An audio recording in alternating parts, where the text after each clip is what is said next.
నాతో మాట్లాడుమయ్యా, నన్ను దర్శించుమయ్యా. మన రక్షకుడైన ప్రభువైన యేసుక్రీస్తు పరిశుద్ధ నామములో మీ అందరికీ శుభములు తెలియచేయుచున్నాను. ఈరోజు బలపరిచే వాక్యము కీర్తనల గ్రంథము 23వ అధ్యాయము 2వ వచనము.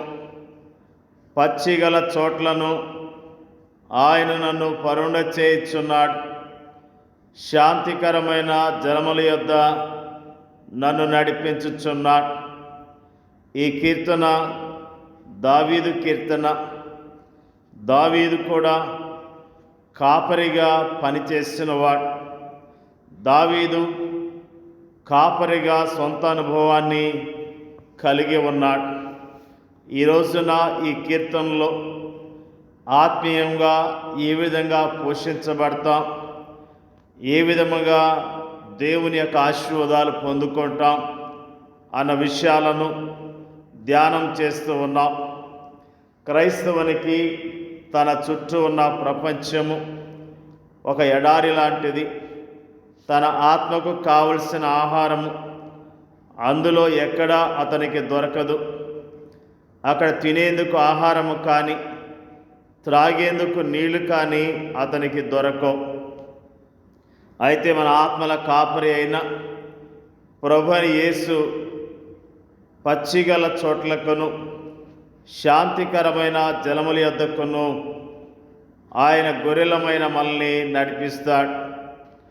మన ఆత్మల ఆకలిని తీర్చేందుకు ఎంత సమృద్ధి అయిన ఆహారము, మన ఆత్మల దాహాన్ని తీర్చేందుకు ఎంత సమృద్ధి అయిన నీరు.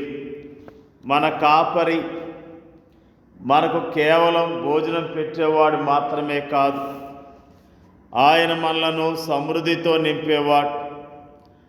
ఆకలి కొనిన గొర్రె పచ్చిగల చోట్లకు వెళ్ళినప్పుడు మొదట పరుండదు, కానీ అది మొదట కడుపు నిండా మేస్తుంది. ఆ తర్వాత అది తివాచీ లాంటి ఆ మెత్తని పచ్చికపై పరుండి ఆనందముగా సేదతీరుతుంది. అంతేకాదు, మన కాపరి మనలను శాంతికరమైన జలముల యొద్దకు నడిపిస్తాడు కూడా. సెలయేటిలో ప్రవహించే నీరు గలగల శబ్దం చేస్తుంది. అంతేకాక అది వేగముగా ప్రవహిస్తుంటుంది కనుక అందులో కొట్టుకొని పోయే ప్రమాదం ఉంది. అయితే శాంతికరమైన జలముల ఒడ్డున గొర్రెలు ఎలాంటి ప్రమాదాలకు గురి కాకుండా ప్రశాంతముగా నీరు త్రాగుతాయి. శాంతికరమైన జలములు ప్రశాంతముగా ఉండటం మాత్రమే కాదు, అవి లోతుగా కూడా ఉంటాయి. మన కాపరి మన ఆత్మల దాహాన్ని తీర్చడం మాత్రమే కాక దేవుని గురించిన లోతైన మర్మాలను కూడా మనకు బయలుపరుస్తూ ఉంటాడు. మనము అరణ్యమని ఈ లోకము గుండా ప్రయాణం చేస్తున్న సమయములో మన కాపరిని వెంబడించేందుకు మనం విఫలము కావచ్చు, లేదా మన ప్రయాణములో మనము అలసిపోవచ్చు, లేదా మన కాపరిపై మన ప్రేమాభిమానాలు తగ్గిపోవచ్చు. అలాంటి పరిస్థితుల్లో మన కాపరి మనల్ని సమకూర్చి మనల్ని ఉత్తేజపరుస్తాడు, మనల్ని ఉజ్జీవింపచేస్తాడు. మనము అటు ఇటు తిరుగుతున్న సమయాల్లోనూ, మనము అలసిపోయి సొమ్మసిలిన సమయాల్లోనూ, ఐహిక అంశాలు ఆయనపై మనకున్న ప్రేమాభిమానాలను అడ్డుకున్న సమయంలోనూ ఆయన మన వద్దకు వచ్చి మనల్ని సమకూర్చి మనల్ని ఉత్తేజపరుస్తాడు, మనల్ని ఉజ్జీవింపచేస్తాడు. భక్తుడైన దావీదు పలుకుతున్న మాటలు యెహోవా నా కాపరి, నాకు లేమి కలగదు. పచ్చిగల చోట్లను ఆయనను పరుండ చేయుచున్నాడు. శాంతికరమైన జలముల యొద్ద నన్ను నడిపించుచున్నాడు. నా ప్రాణమునకు ఆయన సేద తీర్చుచున్నాడు. తన నామం బట్టి నీతి మార్గములో నన్ను నడిపించుచున్నాడు. ఎంత మంచి కాపరిని మనం కలిగి ఉన్నాం. ఆయన ఎంత అద్భుతముగా మనల్ని నడిపిస్తాడు, ఎంత అద్భుతముగా పోషిస్తాడు, ఎంత అద్భుతముగా ఆదరిస్తాడన్న మాటలు ఈరోజు నా జ్ఞాపకం చేసుకున్నాం. ఆయన మనల్ని సమకూర్చడం మాత్రమే కాదు, దానిని ఆయన చేసిన తర్వాత తన నామమును బట్టి నీతి మార్గంలో మనల్ని నడిపిస్తాడు. ఆయన నడిపించే ఆ నీతి మార్గములో స్వార్థానికి కానీ, స్వయానికి కానీ, భావావేశాలకు కానీ, భావోద్రేకాలకు కానీ ఏమాత్రము తావుండదు.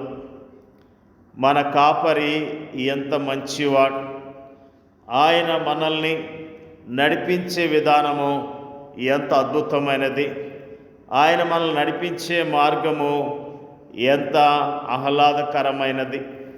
నిజముగా మనం ఎంత ధన్యులమై ఉన్నాం. మంచి కాపరిని కలిగి ఉన్నాం.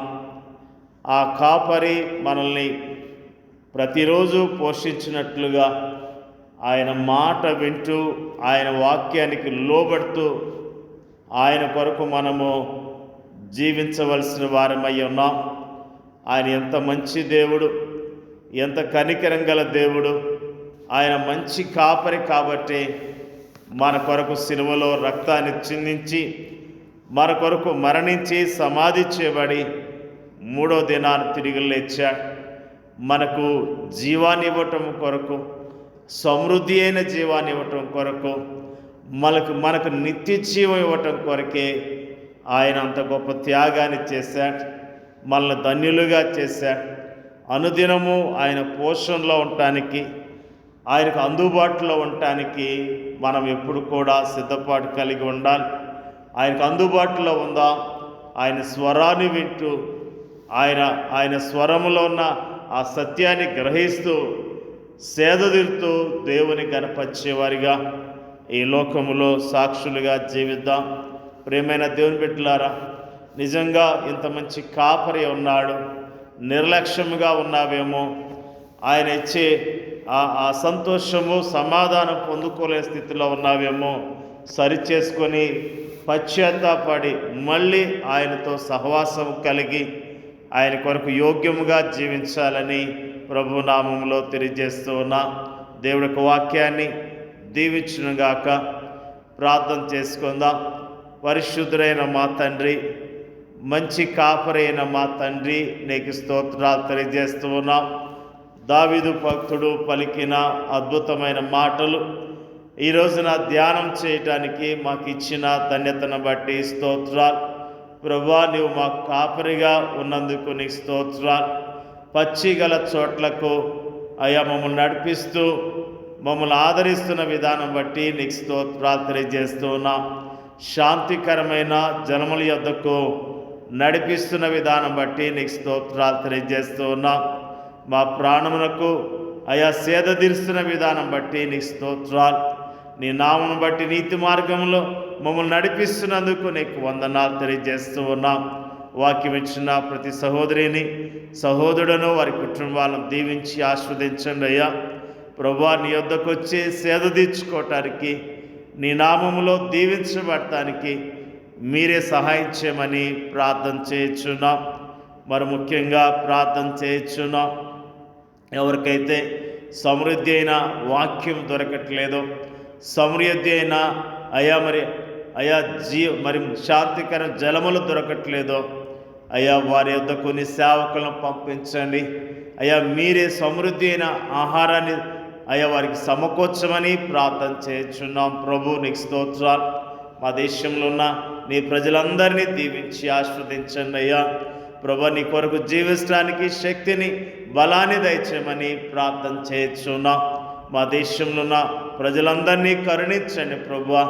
అయ్యా, నీ వద్దకు రావటానికి, నీ నామంలో దీవించబడటానికి మీరే సహాయం చేయమని ప్రార్థన చేయించున్నాం తండ్రి. నీకు స్తోత్రాలు.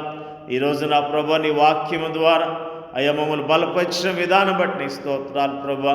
నీ కొరకు సాక్ష్యము కలిగి యోగ్యంగా బ్రతకడానికి సహాయం చేయమని యేసుక్రీస్తు నామంలో అడిగి వేడుకొంచున్నాం తండ్రి. ఆమేన్.